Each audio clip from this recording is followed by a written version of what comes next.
പശു വളർത്തലിൽ മികവ് തെളിയിച്ചൊരു വീട്ടമ്മയെ പരിചയപ്പെടാം ഇനി. കോട്ടയം കുര്യനാട് സ്വദേശി രശ്മി സണ്ണിയാണ് പശുപരിപാലനം നടത്തി വ്യത്യസ്തയാകുന്നത്. നാടൻ പശുക്കളുടെ പരിപാലനം നടത്തുന്ന രശ്മിയെ തേടി നിരവധി പുരസ്കാരങ്ങളും എത്തിയിട്ടുണ്ട്. ഇന്ത്യയിൽ നാടൻ പശുക്കളിൽ ഭൂരിഭാഗവും രശ്മിയുടെ ഇടത്തണൽ ഫാമിൽ ഉണ്ട് എന്നതാണ് മറ്റൊരു പ്രത്യേകത.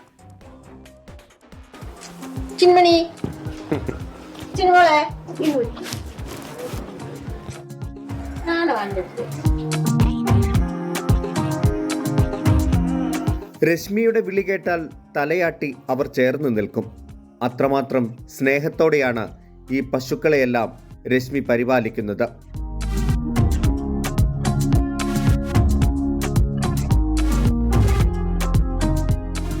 വീട്ടിലേക്കുള്ള ആവശ്യത്തിനായി ശുദ്ധമായ പാൽ ലഭിക്കാൻ ഒരു പശുവിനെ വാങ്ങി തുടങ്ങിയതാണ്.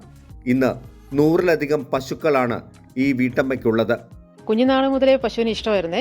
13 വയസ്സ് മുതൽ പശു വളർത്തൽ തുടങ്ങിയതാണ്. അപ്പം സ്കൂളിൽ പഠിക്കുന്ന സമയത്ത് പശു ഉണ്ടായിരുന്നു. പിന്നെ കെട്ടിച്ച് ഇവിടെ വന്നു കഴിഞ്ഞപ്പം ഹസ്ബൻഡിനോട് ഞാൻ പറഞ്ഞു, ഒരു പശുവിനെ മേടിച്ച് തന്നാൽ നമുക്ക് നല്ല പാല് കുടിക്കാം. അങ്ങനെ ഞാൻ മലനാട് ഗിദ്ദ എന്ന് പറയുന്ന ഒരു ചെറിയ പശുവിനെ മേടിച്ചു. ഇന്നിപ്പോൾ ഫാമിൽ 110 പശുവുണ്ട്. നാടൻ ഇനങ്ങൾ തന്നെ 26 ഇനങ്ങൾ തന്നെയുണ്ട്. ഏകദേശം ഒരു 100 ലിറ്റർ അടുത്ത് പാല് ഒരു ദിവസം നാടൻ പശുക്കളിൽ നിന്ന് ഉൽപ്പാദിപ്പിക്കുന്നു. ക്രോസ് ബ്രീഡിൽ നിന്നൊരു 450-500 ലിറ്റർ പാലുണ്ട്. നാടൻ പശുക്കളുടെ പരിപാലനമാണ് രശ്മിയെ വ്യത്യസ്തയാക്കുന്നത്. 10 സംസ്ഥാനങ്ങളിൽ നിന്നുള്ള 26 നാടൻ പശുക്കൾ ഇവിടെയുണ്ട്. ഇക്കൂട്ടത്തിൽ ഏറ്റവും സൗന്ദര്യമുള്ള താർപാർക്കർ വരെയുണ്ട്. എനിക്ക് ഇത്രയും പശുക്കളിൽ ഏറ്റവും ഭംഗി തോന്നിയത് താർപാർക്കർ തന്നെയാണ്.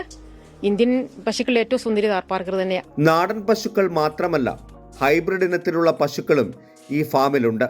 പശുപരിപാലനത്തിൽ മികവ് തെളിയിച്ചതോടെ നിരവധി പുരസ്കാരങ്ങളും ഈ വീട്ടമ്മയെ തേടി എത്തിയിട്ടുണ്ട്. ഇങ്ങനെ യാദൃച്ഛ്യമായിട്ട് ഗോപാലജ്ഞ പുരസ്കാരം വാട്സപ്പിൽ കണ്ട് അത് അപ്ലൈ ചെയ്തു. അങ്ങനെ 2021 ദേശീയ പുരസ്കാരം ലഭിക്കുന്നത്.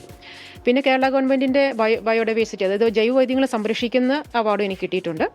അപ്പോൾ നാടൻ പശുവിന്റെ ചാണകവും മൂത്രവും ഉപയോഗിച്ചുള്ള ജൈവകൃഷിയാണ് ഞാൻ ചെയ്യുന്നത്. അതിന് കേരള സർക്കാരിന്റെ ബെസ്റ്റ് ഓർഗാനിക് ഫാർമർ അവാർഡും 2024 ലഭിച്ചു. ശുദ്ധമായ പാലും പാലുൽപ്പന്നങ്ങളും നാട്ടുകാർക്ക് ലഭ്യമാക്കുക എന്ന ഉദ്ദേശവും രശ്മിക്കുണ്ട്. ചില സ്കൂളുകളിലേക്കും അനാഥാലയങ്ങളിലേക്കുമെല്ലാം സൗജന്യമായി പാലുൽപ്പന്നങ്ങൾ നൽകാറുണ്ട്. നമ്മളൊരു സംരംഭം തുടങ്ങുമ്പം അത് സമൂഹത്തിന് എന്തെങ്കിലും ഒരു പ്രയോജനം വേണ്ടേ? അങ്ങനെ ഞാൻ ഈ നാടൻ പശുവിന് ഉൽപ്പാദിപ്പിക്കുന്ന ഈ പാല്, അത് നമ്മൾ പരമ്പരാഗത രീതിയിൽ പുളിപ്പിച്ചെടുക്കുന്ന, തൈരിൽ നിന്നെടുക്കുന്ന നെയ്യെടുത്തതിന് ശേഷം വരുന്ന മോര് ഇപ്പം ഞാൻ 1000-ഓളം പേരിലെത്തുന്നുണ്ട്. സ്കൂളുകളിൽ ഫ്രീ ആയിട്ട് കൊടുക്കുന്നു. കിടപ്പ് രോഗികൾ, മാനസിക രോഗികൾ, ആരുമില്ലാത്ത അങ്ങനെയുള്ളവരുണ്ടല്ലോ, അവർക്ക് നമ്മൾ ഇവിടുന്ന് സൗജന്യമായിട്ടാണ് ഈ മോര് കൊടുക്കുന്നത്. പശു വളർത്തൽ മാത്രമല്ല, പച്ചക്കറി കൃഷി അടക്കം കാർഷിക മേഖലയിൽ എല്ലായിടത്തും രശ്മി കഴിവ് തെളിയിച്ചിട്ടുണ്ട്. രശ്മിയുടെ വിജയത്തിന് പിന്നിൽ കുടുംബത്തിന്റെ പങ്കും ചെറുതല്ല. വെറുമൊരു വീട്ടമ്മയായിരുന്നു. പക്ഷേ വീടിനുള്ളിൽ ഒതുങ്ങിക്കൂടാൻ രശ്മി തയ്യാറായിരുന്നില്ല. ഇഷ്ടമുള്ള കാര്യങ്ങൾ ചെയ്ത് അങ്ങനെ ജീവിത വിജയം നേടിയിരിക്കുകയാണ് രശ്മി എന്ന ഈ കർഷക. കോട്ടയത്ത് നിന്ന് അരുൺ നീണ്ടൂരിനൊപ്പം ടോബി ജോൺസൺ, 24. യെസ്, രശ്മി സണ്ണി നല്ല മാതൃകാപരമായിട്ടുള്ള കാര്യങ്ങൾ. ഏറ്റവും പ്രധാനം നമുക്ക് ശ്രദ്ധിച്ച ഒരു കാര്യം, ഈ 1000-ഓളം പേർക്ക് മോര് സൗജന്യമായി നൽകുന്നുണ്ട് എന്നുള്ളത് എത്ര കൃത്യമായിട്ടാണ് മനസ്സിലാക്കുന്നത്. നമുക്ക് കുറേ കാര്യങ്ങൾ നമ്മൾ ചെയ്യുമ്പോൾ സമൂഹത്തോട് നമുക്കൊരു ഉത്തരവാദിത്വമുണ്ട്. അത് ചെയ്യുന്നു, അതിനൊരു കരുണയും മനസ്സിനൊരു കരുതലും ഒക്കെ വേണം. അത് ചെയ്യുന്നുണ്ടെന്നുള്ളതാണ് ഏറ്റവും പ്രധാനം.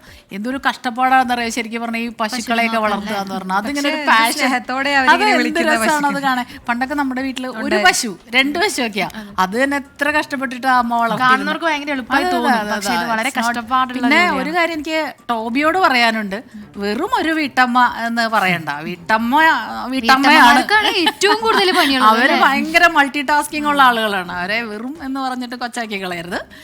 അത് തീർച്ചയായിട്ടും അത് എടുത്ത് പറയണം എന്ന് തോന്നി. ടോബി അത് തിരുത്തണം. ടോബി ഹൗസ് വൈഫ് അല്ലല്ലോ, ഇപ്പൊ ഹോം മേക്കർ ആണല്ലോ. വാട്ട് എവർ ഇറ്റ് ഈസ്, വീട്ടമ്മ എന്ന് പറഞ്ഞാൽ അവരെന്തെല്ലാം കാര്യങ്ങളാണ് ചെയ്യുന്നത് നമുക്ക് ഓരോരുത്തർക്കും അറിയാവുന്നതല്ലേ. നമ്മുടെ എല്ലാവരുടെയും വീട്ടിൽ ഒരു വീട്ടമ്മയുള്ളതല്ലേ. അപ്പൊ തീർച്ചയായിട്ടും ശരിക്കും ഈ വീട്ടമ്മയും വീട്ടച്ഛനും ഒക്കെ എടുത്തു കളയേണ്ട സമയമായി.